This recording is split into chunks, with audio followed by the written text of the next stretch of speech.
Hasta mo internet dire.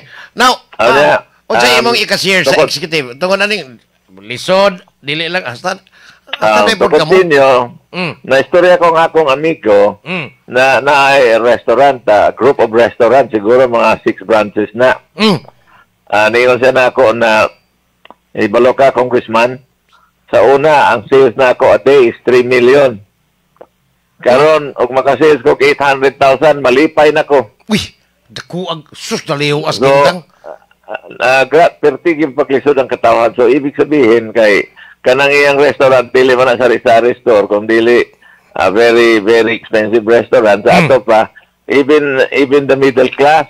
Kaya di ba manuol niya yun ang mga apikis kahimtang sa kinabuhi, katong mga middle class o katong mga arang-arang, basta mga restaurant, kung ang pero dubiha po na nag 800,000 na from 3 million? Tinuod ka na, mo na kamatuoran.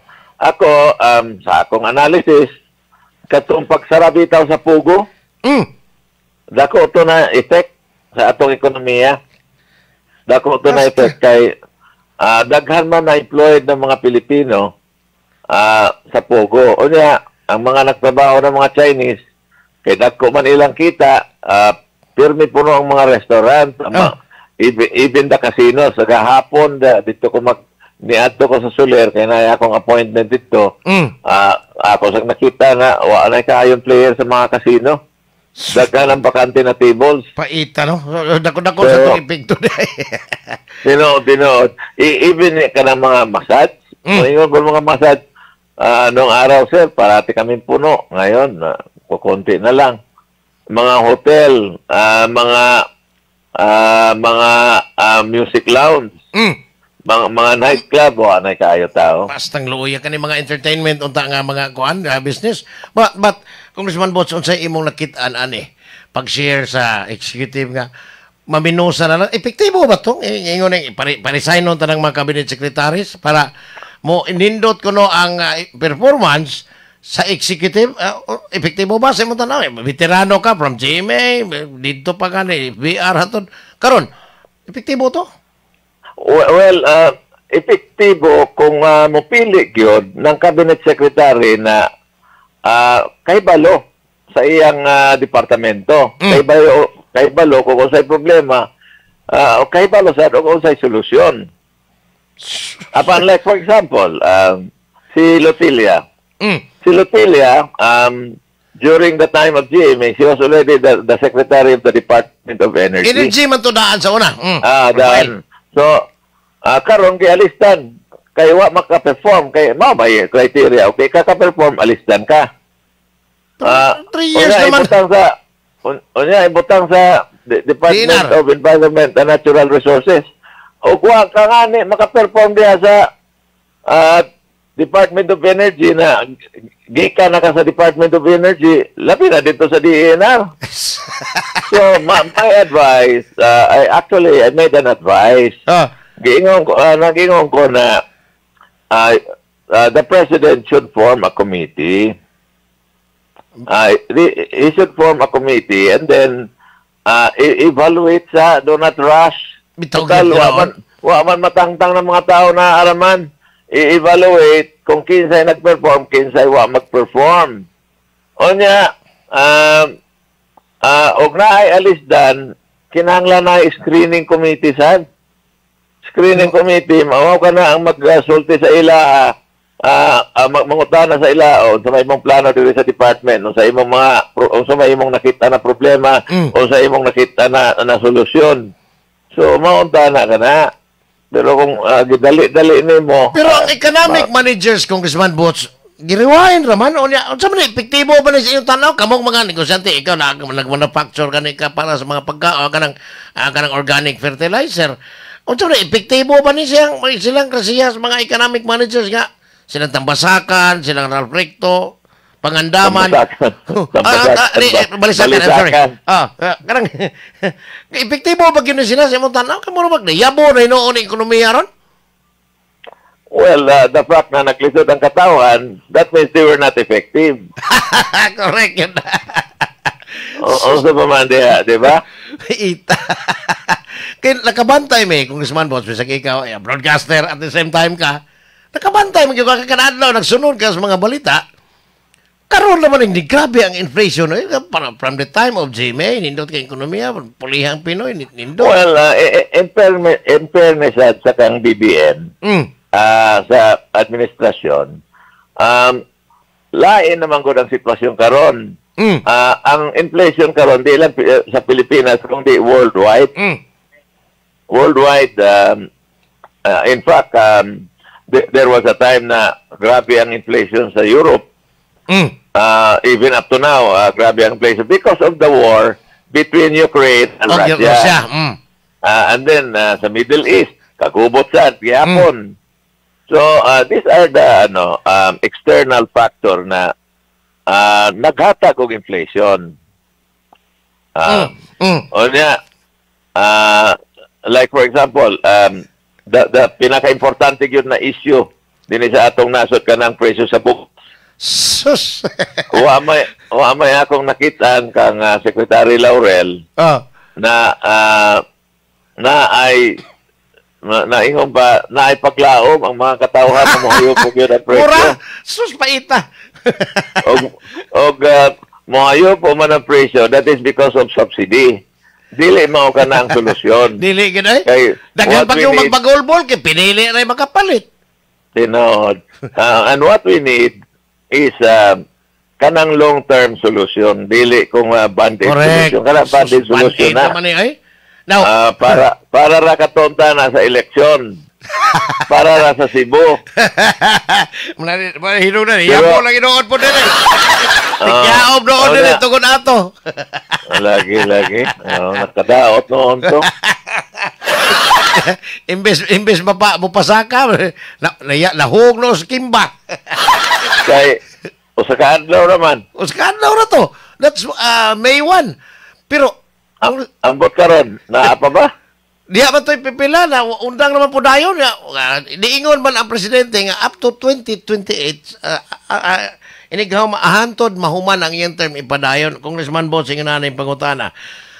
Kung inig-abot ani kay budgetan man gid ninyo apil naman ka sa deliberation is budget on sa sugod sa 28th Congress naabagi epekto ang inyong pagsupak unya kun mosupak ka or epektibo ba pod nga muuyon kang budgetan ang kining dako kayong kada kilo nga subsidy or ayuda or tapar ngadto tag 20 pesos ang kilos bugas o sa imong baruganan ni Congressman Bots. Unang-una mag-subsidize ka pero imong kitak nag-tax ka sa rice. Pag-tax ka sa rice ng sa karon, I think it's 15%. 15% na lang. 15% ang tax from 35 mo 15%. O niya, nag-tax ka, o niya, mag-subsidize ka. So that is a form of stupidity on the part of inamaw management, no? Kanang kung economic managers, wa makaisip na ngano di naman lang tangtangon anang 15% na duty sa mahayo po ang presyo sa bugas. So, inamaw kayo inamaw kayo pumaagi. O dili mabutanan, o kitang tanan regardless og bukaon kag humay or mais, kaming mga og mais, apil ba may subsidy kay ang buhis na mo may imong itapal ni anak Congressman Bots. The irony of it is ngano sa Cebu man gihayo po ang presyo sa bugas na mais may kinaon ng Cebuano. O na kami diri sa Mindanao. Kami sa Luzon. Kano tagsisintaw lang inyo niya? Again, way back 2 years ago, I've been recommending na tanggalin mo na yung tariff. Kaya mao ka na nakapataas sa presyo sa bugas. Grabe, hindi naman magkadimaon eh. Kung imong tangtangon ka na, it will constitute around 6 pesos per kilo na mabawas. Dako na kayo. Dako na kayo. Unya dili tanan pa magkapalit. Dili kay tanan pa. Dili na kinahanglan i-subsidize. Pero kanang 35% that is karon 15% na lang that is ubos atong rice tarification law, Congressman Bots. Unsa may imong tan-aw pod aning maong balaod nga kang Cynthia Villar angay ba nintang tangon or i-retain lang ni nga mura mag disadvantageous kay sa mga farmers, particularmente diha sa inyo Mindanao? Well, kung ako lang, ako yun na tangtangon. Very good. Kaya Oh, yeah. hinungdan. Instead na ayuda mo ihatag sa mga tapulan, kanang ayuda ihatag ko na sa farmers. Lindota, yes. Tinod kayo, nindot Kaya kayo. kung katagaan nato ang mga farmers ng ayuda, not in form of cash, but in form of fertilizer, in form of kanang seeds, certified seeds, Hasta mga post-harvest nga, mga equipment. imposible na dili kana mahalin, mabaligya na mga 20 ngadto sa 30 pesos. Walang paitan. Mohayo po. Di apa ko laing concern dai. Kani ekonomiya gyapon ni Congressman Bots sa daga ang taga even si Congressman Edgar Sarmiento sa Samar kay taga didto man engineer pod ang kanibang wa gilaing kana bang giingon nilang main artery from Luzon to Visayas or even in Mindanao padong dito sa inyo.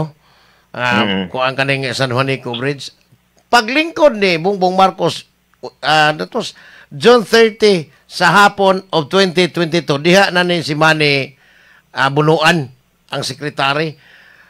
Unya balik tulo ka tuig wa man gyud mahitabo nga nagsigi sa ingon nga kinahanglan natong i-repair ng San Juanico karon gidritsog sira matod pas Philippine Chamber of Commerce and Industry nga kada adlaw mo alkanse ang kuno may 20 milyones or equivalent to 600 million ang buwan. Sus nganong ningon ani man giun sa man in a form of ano bang katangahan? Ibalo ka Apel taga Mindanao ani. Dugay naman di ay na ay crack. Na ay crack. Karon there are new technologies. Di man ko engineer, no? Di man ko engineer. There are new technologies like for example, yung mga adhesives karon. These are really very very high strength, high tensile adhesive. So kung na-ay crack niya, ma-repair ka na through the adhesives.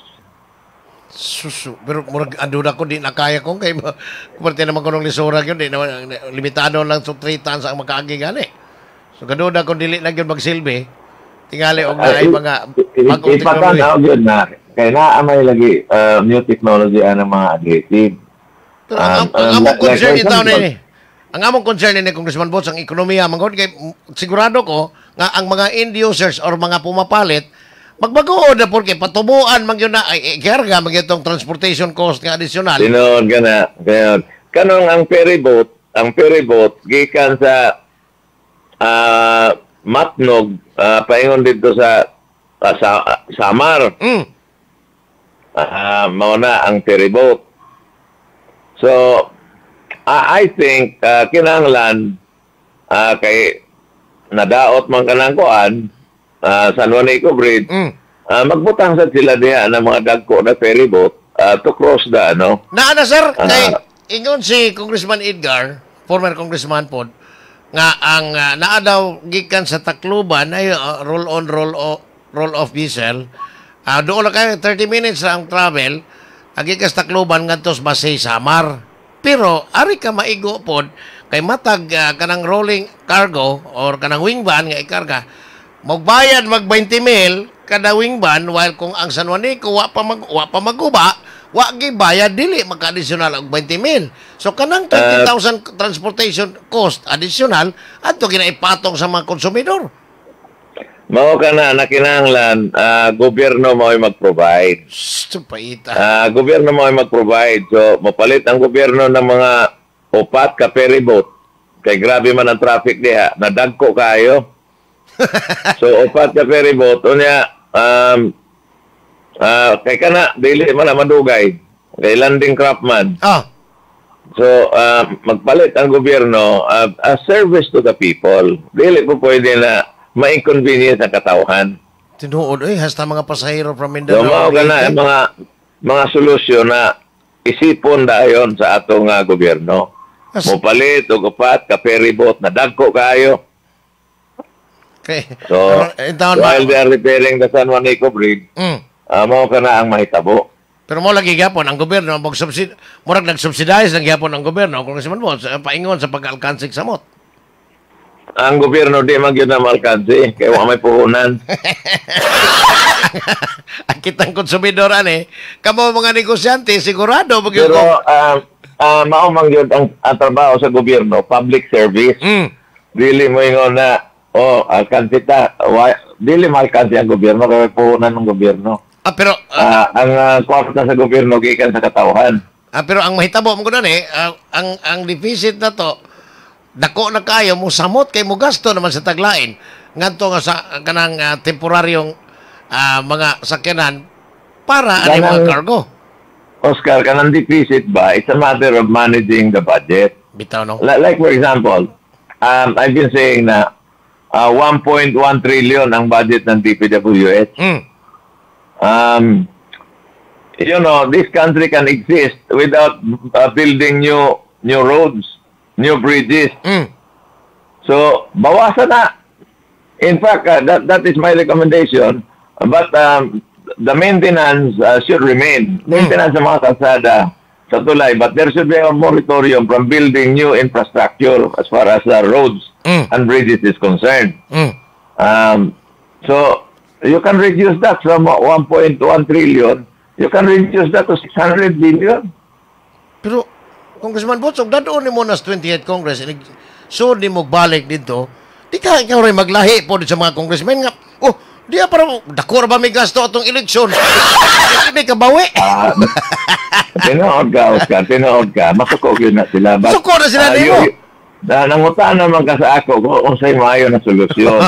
Sometimes, ang maayo na solusyon, dili yun na maayo sa uban na katawhan. Yeah. Why? Niingon bitaw ka na, ug na kay sakit, you have to swallow a bitter pill. Bitter pill, Fight, yun ang tambal. So fight yun na. But you're asking me about the solution kay niingon ka mo, increase na sa ng budget deficit. So, you reduce the budget ng mga department na dili yun matter of life and death. Dili, mga source of corruption ka na. Tinood, yes, that is correct. Tinood, gigaya kang Congressman Bots. Now, og aray ko napita sa, kay, ang vulnerable kayong hutong or sektor, kanimang mga mananagat o mga mag-uuma. Kanya, ang karon lisod gyud kaayo ang pagpanguma tungod kay una, luokon ka ani mga ahinti-ahinti o nya daghan kaayo pag kinahanglan sa imong pagpanguma kanang mga farm inputs. Congressman Bots, unsay imong paagi in mind or naa naman ni good na may mga balaod pero naa ba kay mga pang-usbon nga mga provisions sa balaod on farming para in town from crops to livestock kay ang kami in taong mga backyard hog raisers hangtod karon nag-agwanta aning kakuyaw tungod ining ASF virus unya hinay kayo ang Department of Agriculture pag-provide ining mga bakuna para sa mga baboy nga dili in taon matay kon mataptan ang virus sa African swine fever. Well, dili kinahanglan og balaod, ang kinahanglan kana technology. Like for example, ngano barato man ang baboy sa States, sa Europe. In fact, malit mo kita dito? Nag-import pa tangani dito. Ano barato man? Kaya ang ilang feeds, barato kayo. Ang ilang feeds siguro, dito sa United States, mga 15 pesos ang kilo lang. Kapihan din sa ato. So 15 pesos ang kilo. Diri sa ato, mga 35 to 40 pesos ang kilo. 42. Ang cost sa meat is 70% sa cost of meat nasa feed. So kung ang imong feed will go down by around 20 pesos. So dako kayo ang kasi more than 50% ka na. So murag sobras katunga na pud gani ang presyo sa karne. So ang presyo sa atong meat karon mohayo po by 50%. 400 na rin kong bots. Pag-abot sa rice, ako nga may sulti ka nimo Oka na naanay initial finding sa atong demo farm ang field rice. So ang atong using our fertilizer na double harvest. Sa hektarya, mga 10,000 na imong gastos against sa inorganic na maabot kag 40 to 50,000. Kuha di ay, no? O niya, ang abot sa inorganic na alang sa 4 metric ton per hektar. Kuha diferensya, Ang no? ato, 10,000 pesos, o niya, maabot ang ato ng around 5.24 metric ton. Na-dried na kanang dried. Aha. So, So, unsa man eh? kung wet na sa 6 metric ton per hektar. So, makapaayo pag yun sa yuta. Kay organic man. Makapayo pa. O niya, ang atong mag-uuma, ma-encourage pagtanom, kaya makita man sila mga 60,000 per hektar. No, Congressman Bots, ang akong concern is, ang Pelrice, morag doon nas tinuon, ano sa ama na, doon na ba kay, morag, mga buwan nga posibleng mahimo ng ma-commercialize, mapalit na sa kwan, sa nagkanilaing mga supplier? Aso nasa mugula ang report ng Pelrice, as soon as mugula ang certification ng OCC that our fertilizer is organic, then we can start producing because the equipment is ready, we have raw materials. So, immediately, ang atong raw materials na ron for 300 million. So, makaproduce ta og daghan. So, unsa may rolling, Congressman Bots, besides Mindanao, Luzon, ang inyong market, Depende sa capacity ng makina ko. Mapuno. Na ako sa kapakante ng makina, akong plano ibutan ko sa Cagayan de Oro kay one of the biggest market is Bukidnon. Yeah. Mas nearer po sa Visayas ang Cagayan de Oro. Sunod na. Pero ang ako lang aning concern nga, maintag mo, under sa imuhang abilidad o niya, inigbaling mo sa Kongreso, magkatabang in taong ka ning nagsukarap nga ekonomiya akong bots. Well, pwede man ta mo suggest, pero di man ta makapamugos. Mausan lagi kindi ba ego legislation man. Anyway, kung bots, imo atomigo ay si Boss Yuli Cabulao sa immigration. Regards ko no sa akong regards ko ni Congressman Bots Bitsay. Congrats daw. Ingon si Boss Yuli. Thank you, Yuli. Thank you. Huwag maibog na ganin mo. Again, Congressman Bots, congratulations ha. O niya, amping kanunay. Thank you, Oscar. Daghang salamat kaninyong tanan diha sa Dakbayan sa Sugbo. Si former House Deputy Speaker Bots Bitsay ang